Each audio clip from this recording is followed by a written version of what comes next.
Thank you for joining me today. It's Brian Gubernick, and welcome to the No Days Off podcast, where we believe that every single day brings a new opportunity to get better.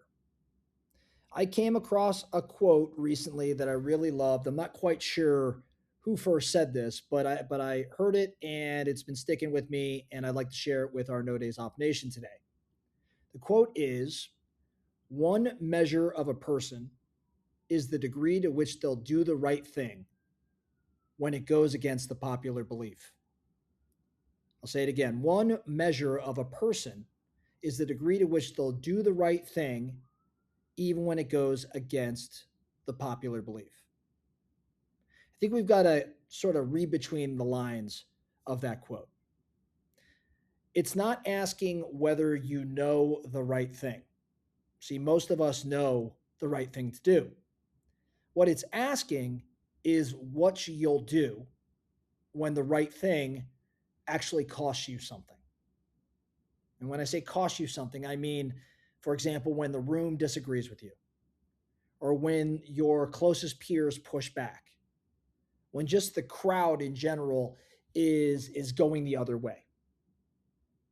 Let me give you two examples from history in terms of how this plays out. First, I want to talk about a doctor named Ignaz Semmelweis. I am probably very much butchering that name, Ignaz Semmelweis or Semmelweis. This is in Vienna in the 1840s. And when I explain what Ignaz facilitated, you will probably remember this actually happening in history, but did not know to attribute it to Dr. Semmelweis. So women were dying in Dr. Semmelweis's hospital's maternity ward, and they were dying at alarming rates. Dr. Semmelweis figured out why. What he learned was that doctors were performing autopsies in the morning, of all things, and then they were delivering babies in the afternoon. And they were doing it without washing their hands, which sounds absolutely crazy today.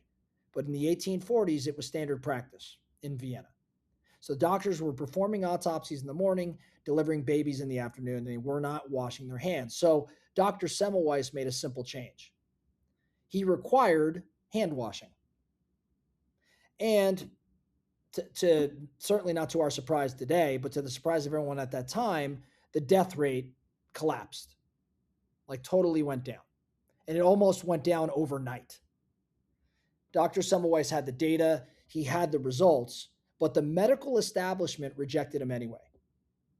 And they rejected him because accepting his idea meant that they had to admit that the doctors at the time, had been the problem.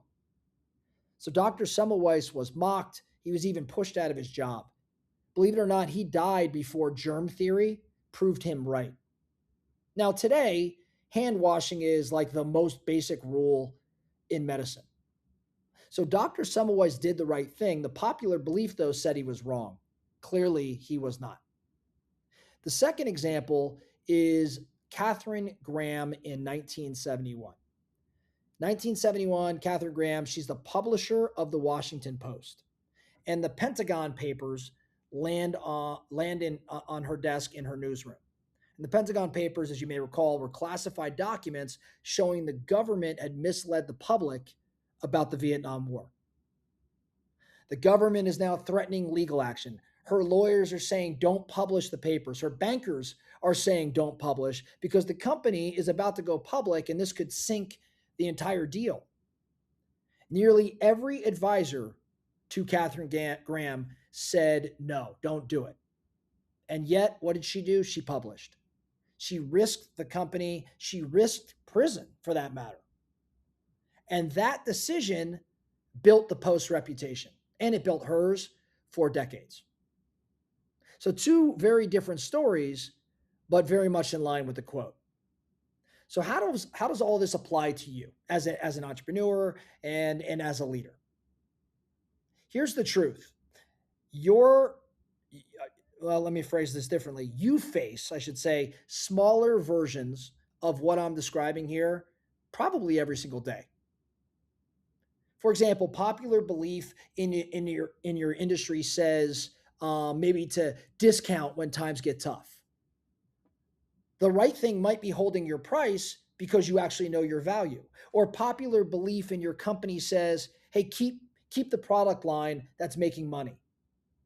But the right thing might be to kill that product line because it's pulling you off of your mission or jeopardizing your future. Popular belief in your peer group says, hey, chase the trend that everyone's chasing.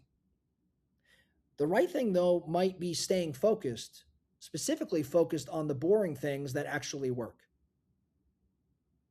And popular belief in almost every room says, don't be the one who speaks up.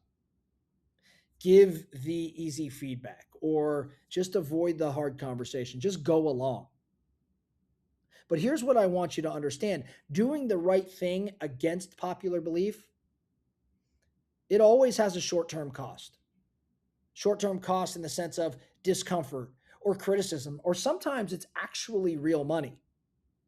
But going along with the crowd when you actually know better, that has a long term cost. It has a cost in the sense of your credibility, it has a long term cost with respect to your team's trust or a client's trust. It has a long term cost to your own self respect. And I think that second bill, it always comes due. The leaders that people follow and the businesses people trust are built by people who paid the short term cost.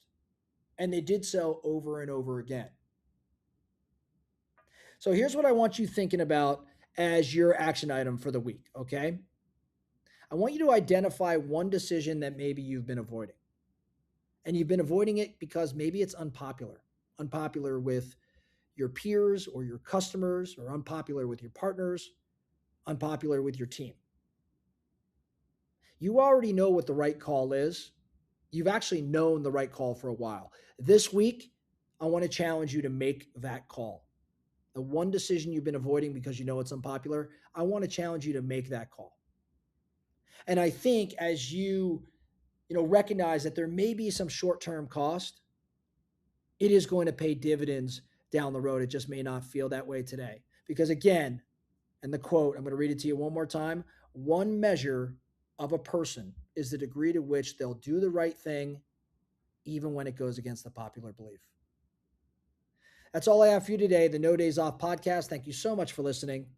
And remember, every single day brings a new opportunity to get better.